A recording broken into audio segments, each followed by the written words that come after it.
For the benefit of those who don't know much about this, I'll cover some bits and pieces that I think pretty much anybody who doesn't know about this will need. So this is really an introduction to the MAMS designs. A lot of the details of the practical side of this and how the software works and so on will be covered by subsequent speakers. So I'm just going to concentrate on the basic ideas here.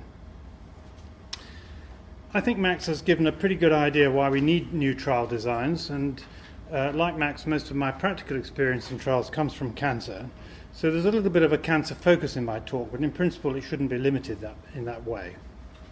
So I shall say a little bit more about the benefits of cancer treatments, and then I shall go on to talk about outcome measures, which are kind of a critical issue for these MAMS designs. There are two types, as we know. There's the intermediate and the definitive outcome, and Paul has already raised a question about surrogacy and so on, which I shall say a little bit about, but not a lot. I want to give an outline of a two-stage trial design and an example, actually an early example in some detail in ovarian cancer, and then I shall make some other remarks. If you wish to interrupt, I think that's okay. The person who's filming the session, Dan, is it okay if people interrupt during the session, or doesn't it? Yeah. It's fine. Okay, so if you want to raise a question, that's fine. Okay, so we know a little bit about this already, of course. We know something about the fact that several treatment regimens may be ready now for evaluation in phase 3 trials, but there's often a narrow window of opportunity for these trials. Something can quickly get out of date, particularly in the fast-moving world these days. So we want to get on and test these treatments quickly.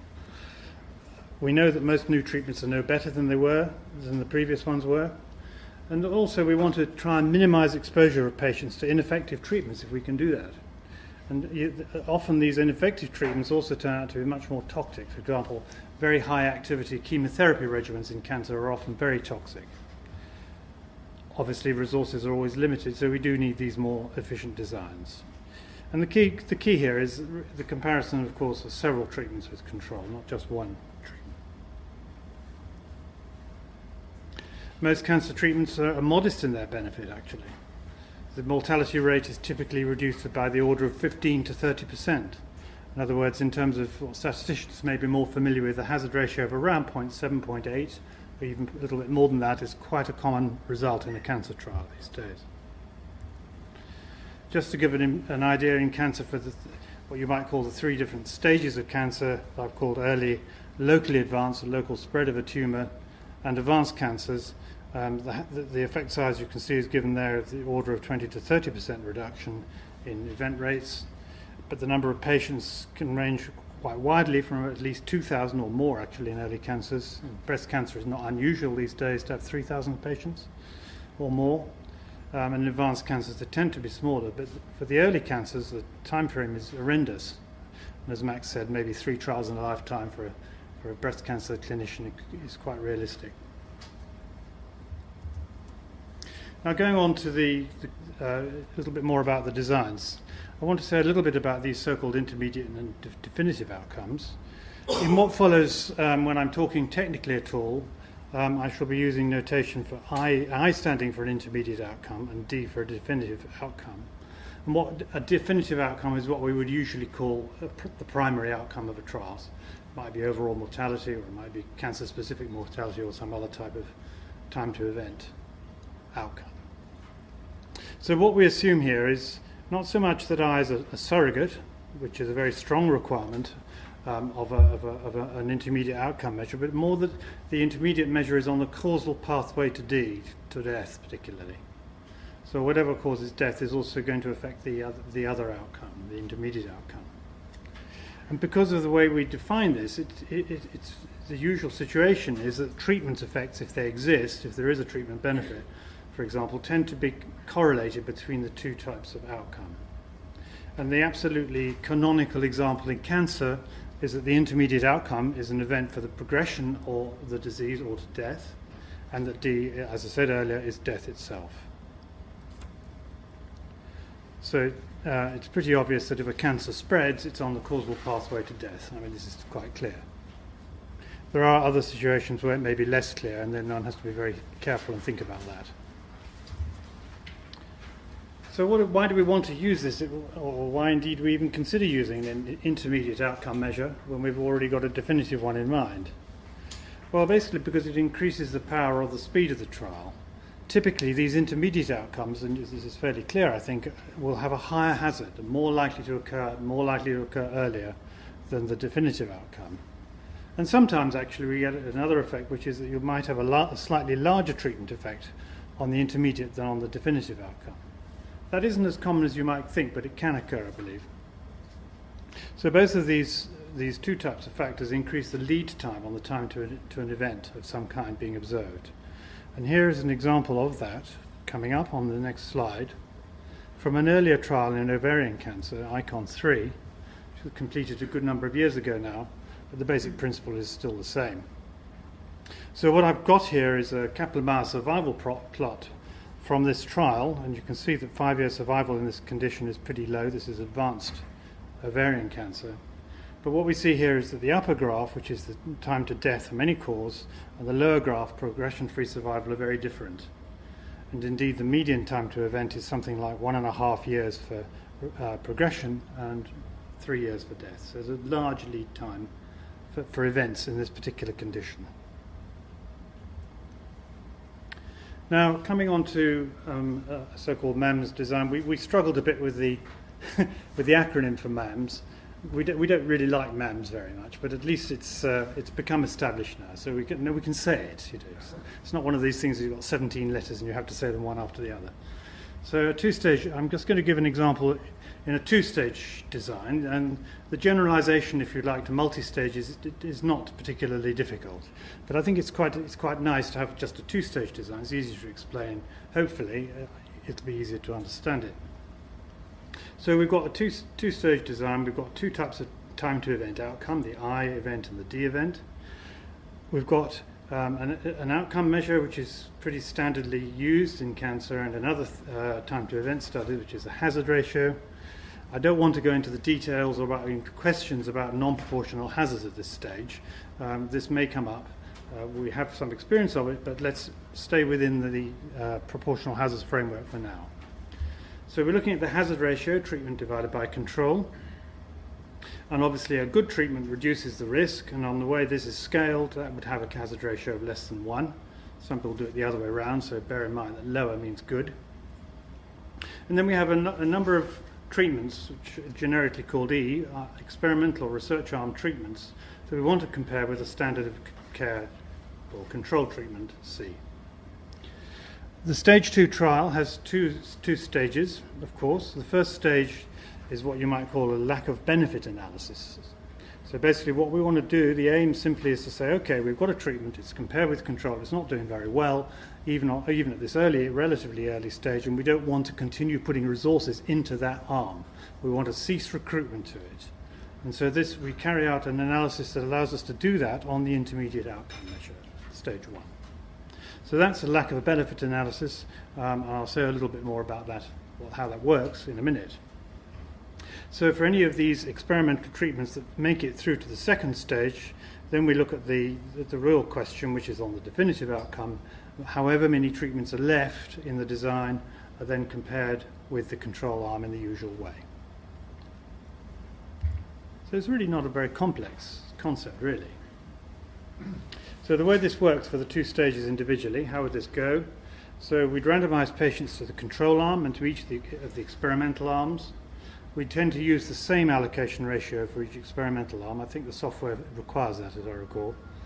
It doesn't have to be 1-to-1, but it's always got to be the same bit for each experimental arm.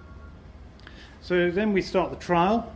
Everything's set up. We start the trial until we continue until we observe a certain number that I've called EI for the number of events on the intermediate outcome in the control arm. And then we perform an analysis of the data we've got so far on the intermediate outcome. And what we actually do is to say if the hazard ratio for a given arm on the intermediate outcome is less than some threshold called delta I there, then we say, okay, there's some evidence here, the HR, the hazard ratio is a bit less than our threshold, or maybe it's a lot less, and therefore that treatment looks promising and it passes to the next stage.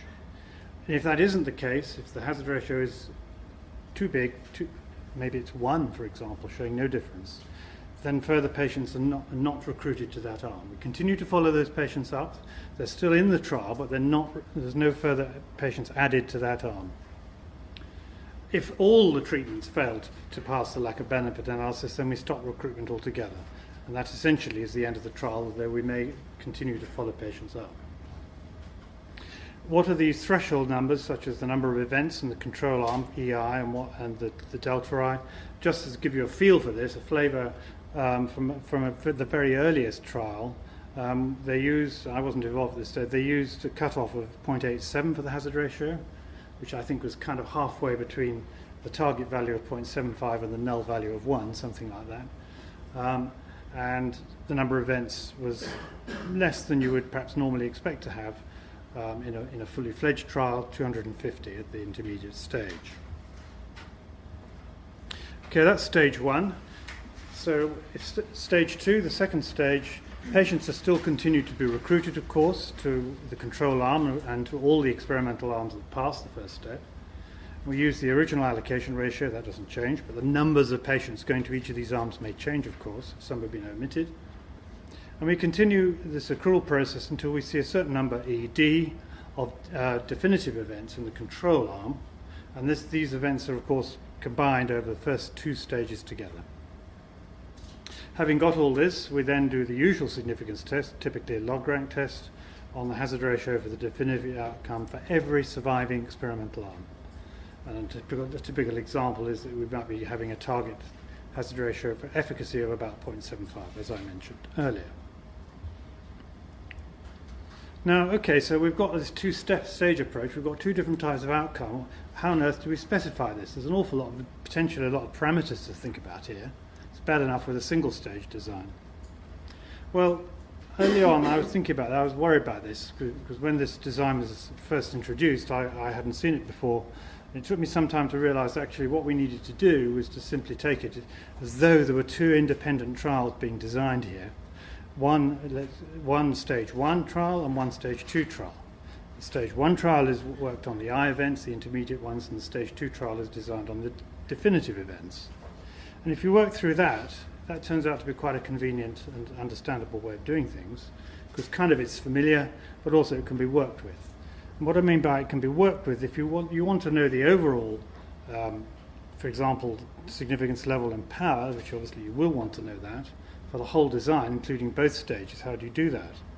Well, I mean, the first thing you have to assume, and I think this is important, is that I mentioned it before, that the treatment effect, the hazard ratio, or the log hazard ratio on both of these types of outcome, the intermediate and the definitive outcome, there has to be a correlation between these treatment effects. There should be a correlation.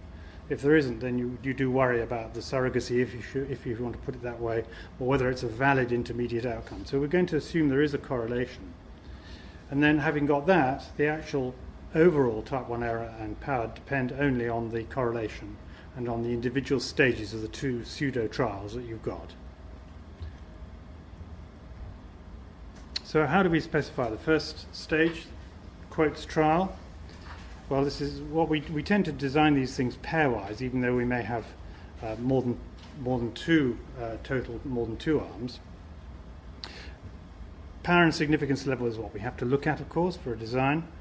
And what we want is for the power, we want the power to get past the threshold to be high here, because we don't want to filter out by mistake, by making a type 2 error with a too high probability. We don't want to filter out good treatments at this intermediate stage. That would be a disaster. So we want to have a high power, higher than we're usually used to, and 0.95 is a number we often work with, typically. So that gives us a good chance that an effective treatment will escape this barrier and get through to the next stage as it should. In terms of the type 1 error, the significance level alpha I for this, first thing to say is we want it to be one-sided, not two-sided, because we're not interested in experimental treatments that are worse than control at this stage. We don't want to know about that. So we use a one-sided significance level, which is a bit unusual. Just an aside, that the actual significance level we use here tends to control how long stage 1 lasts. The more stringent it is, the more events are required, and the longer stage 1 has to last. So that's quite an important consideration in practice.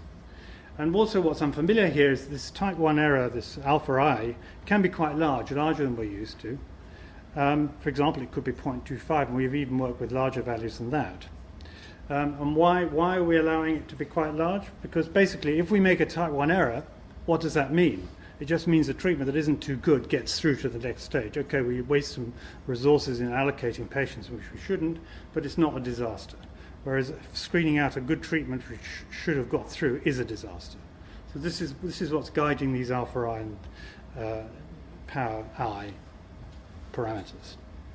As far as the target hazard ratio, we usually use the same value as we do for the definitive outcome. There is sometimes, excuse me, a case to be made for using a more stringent value for this, but generally we haven't actually done that.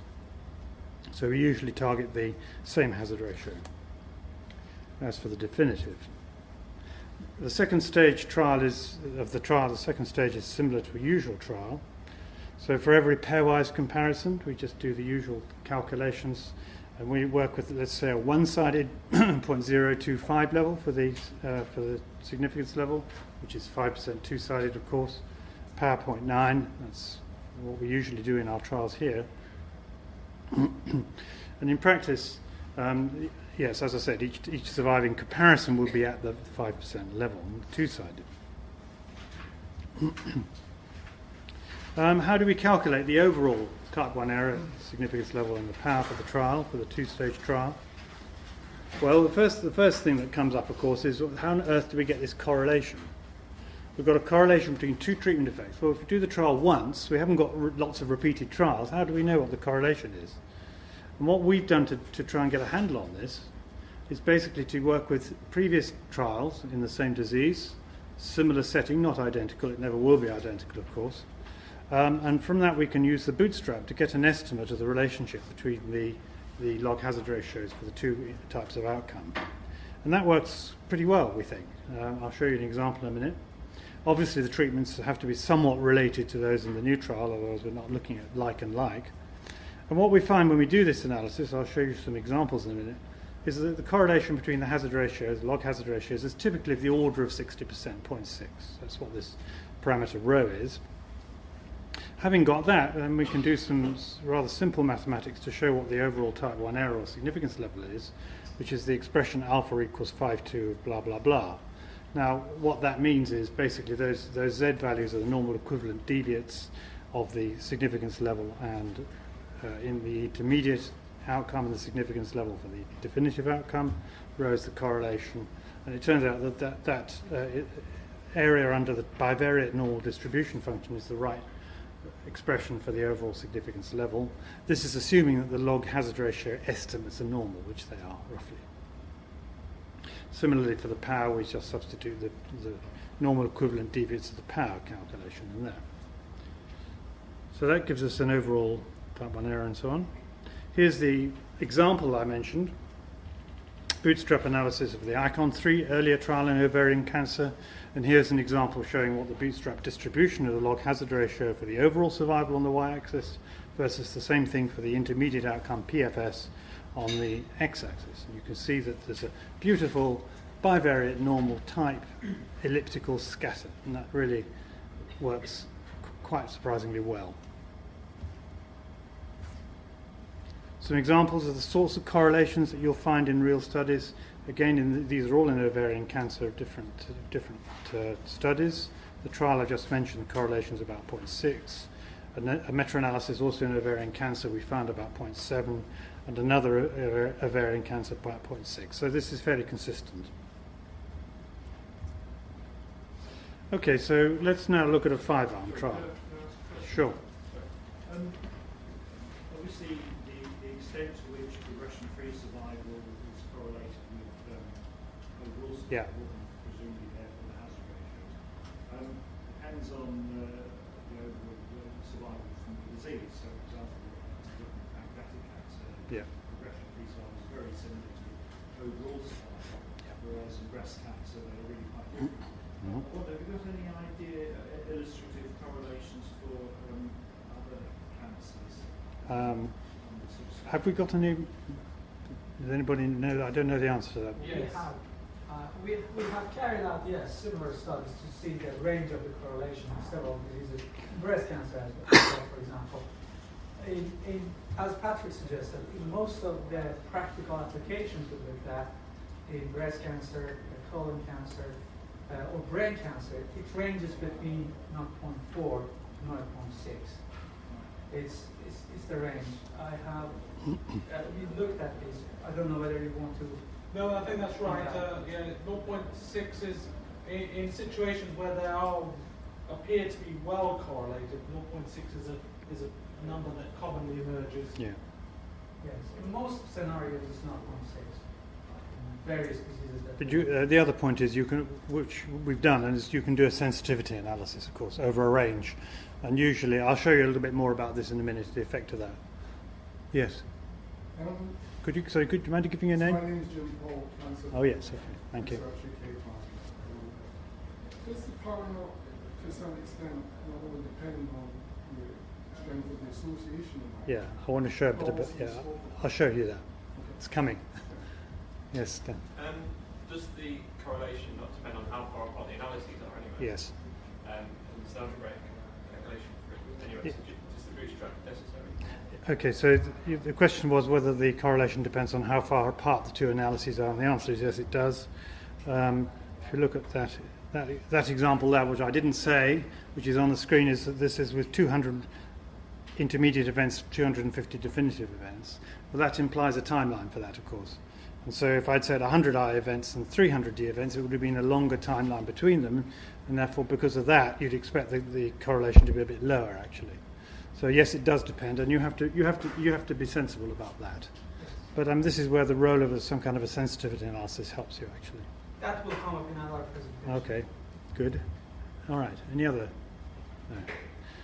Okay, so let's just go on a bit more about the operating characteristics of the design. Let's think about some generic 5-arm multi-arm trial, and let's look at the pairwise comparison between any experimental arm and control over 2 stages. So what is indeed the significance level and power for this situation? So this is now coming straight back to the question I was just asked about the correlation. So let's give an example where you've got a type 1 error alpha I of 0.1, 10% in the first stage, and a 0.025 at the definitive stage. And let's suppose the power was 0.95 for the first and 0.9 for the second.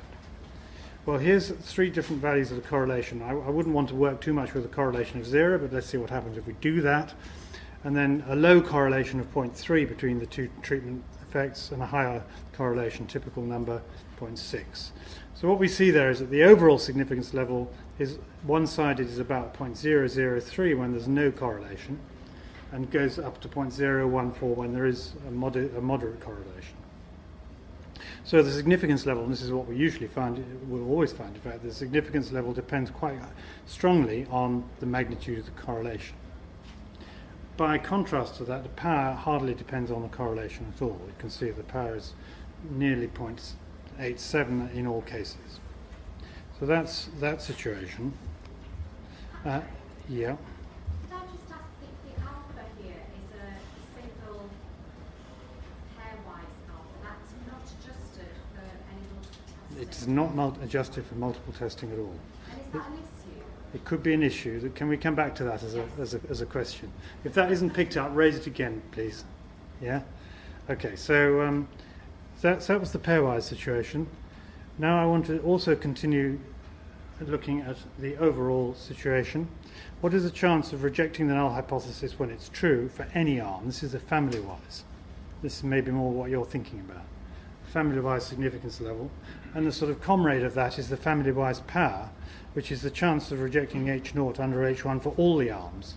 And this is 1 minus the chance of making a type 2, any type 2 error, basically. So those are one of our other speakers will say something more about this, I think. So the family-wise thing, here is the family-wise thing, and now what we find, exactly the same 3 scenarios with 3 different correlations. The power and the significance level now both depend on the correlation a bit. And of course the significance level is higher than it was before. If you've got a good memory, you'll probably remember that the significance level was quite a bit lower than that. Let's go back to the trial. There we are, 0, 0, 3, 7 and 14. Now we're looking at 9, 22 and 41. Okay, it's obviously larger. and the power is lower, of course. And again, it depends a little bit more on the correlation. Just one, I must have made one note on here that the alternative hypothesis that the arm is effective with a hazard ratio of whatever 0.75. It's unlikely that will actually be true for all the arms, in fact. So this situation is sort of very much an extreme case, but it gives you some feeling. Okay, so those are sort of some of the really nuts and bolts of this design. What about even more basic stuff? How many patients do I need? Well, we need to know this, of course. So how do we get a handle on this? Well, the first thing we, of course, must ask, as in all trials really, how many patients can I expect to recruit to the trial per year or per time unit? In that ovarian cancer trial, we discussed ICON 5, there was planned to be 1,000 patients, which is quite unusual actually. But you need to know. The other thing that's obviously critical is how likely it is to get an eye event or a D event in the control arm, and we need to know that because obviously the higher the hazard, the shorter the trial will be. One thing that we're going to assume here is that the distributions of time to event is actually exponential. Now this helps to plan the number of events accurately. If it's not exponential, it will affect the timelines a bit. But we have to make progress with the maths for this. Okay, so from the design parameters that I've talked about, we can calculate the number of things that we need. Number of eye events, ER and ED, which we've discussed already. You can get the total number of patients out of the design by some mathematics, and you can also get some idea of how long stages 1 and 2 are likely to last, which is important for planning. Just to show you a little bit of some of the mathematical background, in your pack you'll find a paper published in Trials 2011, I think, which goes into all the mathematical details of this stuff for a 2-arm trial. So you could think of it as for a given pairwise comparison, we want to know how all this was worked out. It's all in the paper. So this is just one very small element from the paper. And it just shows how you can calculate the number of events expected after a certain elapsed time as a function of the hazard of an event in that arm, whatever it was, and time itself. And you can see it involves R, which is the recruitment rate of the patients, and it involves the hazard, and it's quite a simple expression. But actually things get much more complicated once you start adding more stages. For 2 stages it's rather easy. So as I just said, I'm going to repeat myself, similar calculations but more complicated, you can use to find the number of events for the D and the time for the D outcome, given the parameters for that. You can also do a little tweak whereby you might want to take into account stopping the trial a bit early. You don't necessarily want to continue recruiting to the very end. You might stop and then observe for events, and you can feed that number, which I've called T-stop, into the design to tell you when to stop recruiting patients. And you can, as I said earlier, you don't have to have a 1-to-1 allocation ratio. Okay, so the ICON 5 trial is an example. This was an early trial we did with this design. 4 complicated, complex chemotherapy regimens were compared against best standard of care. And this was an international trial which we coordinated with centres all over the place. America, UK, Europe and Australia. This is the sort of generic MAMS diagram that's been around for about 10 years, I think. It's really essentially shows what Max showed in his diagram. There you can see you've got the control and 4 research arms going to a PFS assessment stage. Some of them may continue and others not. And then the ones that continue are tested at the end. So that's in essence a MAMS design for 2 stages. These are the parameters that were actually used in the trial. These were, I think, the concept was right, but some of the parameter choices are pretty much like this, I think. Is that correct, Max? I'll never admit that. Right. Okay, they were highly carefully worked out parameter value. Anyway, those were the numbers that we used. And perhaps one thing that's noteworthy here is that the alpha that was used, the alpha I, which as you can see under the column stage 1 was 0.064. That's the number that turns out to be the value you actually get when you use the threshold, this intuitive threshold of 0.87 for the hazard ratio. So 0.064 is actually quite a bit smaller than we would normally recommend nowadays. And actually also we've got a higher power at the final stage. I don't quite understand why the power is as high as 98%, which is most unusual. Anyway, that's what happened. Okay, so with the chosen design, let's assume the correlation that I talked about earlier is 0.6. The overall type 1 error turns out to be 1.1%, and the power of 93% for each comparison. With one expected experimental arm, just one, the duration of the trial would be 4.5 years with 4,500 patients. But if you then said, oh, I want to do 4 two-group trials sequentially, one after the other, to test all these 4 comparisons against control, all on their own with a one-sided significance level of 1.1% and power of 0.93, then it would take me over 11 years, and it would take over 11,000 patients. So this is a crude description of how you might save an awful lot of time with the MAMS approach, a lot of patients. In the event, this trial was reported a number of years ago, it actually recruited a lot faster than expected. I think the recruitment rate was more than 1,200 a year. It was very popular. Stage 1 eventually was performed, the analysis on the PFS, and actually, sadly, none of the 4 experimental arms passed into the stage 2 analysis. And the hazard ratio for all these chemotherapy regimens was between 0.94 and 1.07. So you can see why none of them passed the 0.87 threshold. So at that stage, then the trial terminated but it already accumulated 4,300 patients.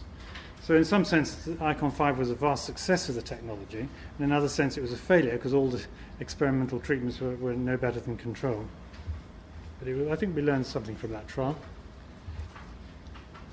I'm going to stop in a few minutes because I can see time's ticking on, but just to address a few outstanding points here, I've already said that if you've got more than 2 stages, the same principles apply. The mathematics is much harder. A PhD student of ours, Sophie, finished some time ago, and she basically tackled this stuff, and we've refined it a bit for the trials paper that you've got there. There is, thank God, software to do all this work, which we're going to see a bit of in a minute. It's called End Stage. That was published for Stata in 2009, and has been updated a bit since then. And the sort of flagship MAMS trial that we're running at the moment, as most of you may know, is in prostate cancer, which will be described by Matthew Sides shortly. That's a 6-arm trial, and it's even got an extra arm at the moment, and it's going to have another arm. So it's really quite a complicated piece of work. There are a few issues still sitting there which we're looking at. I've mentioned the family-wise error rate. I think the best way to deal with this is simulation, and we're going to develop software to do that. There are questions that arise from the way we've tackled the design. For example, some people might say, well, why not start from the overall significance level and work backwards to the individual stages? We're thinking about doing that, but we're not sure yet whether it's even feasible or whether one should be doing that. So your thoughts and reflections would be helpful on that, if you have any. Another obvious extension of the design is to cases where you have more than just, or differently from just, time to event outcomes. For example, the intermediate outcome could be binary. In cancer, that could be tumor response to a treatment, for instance. And the definitive event could still be time to event. We are making some progress on these various issues, and I'm sure there are plenty more that will be needed to be looked at in future. Thank you.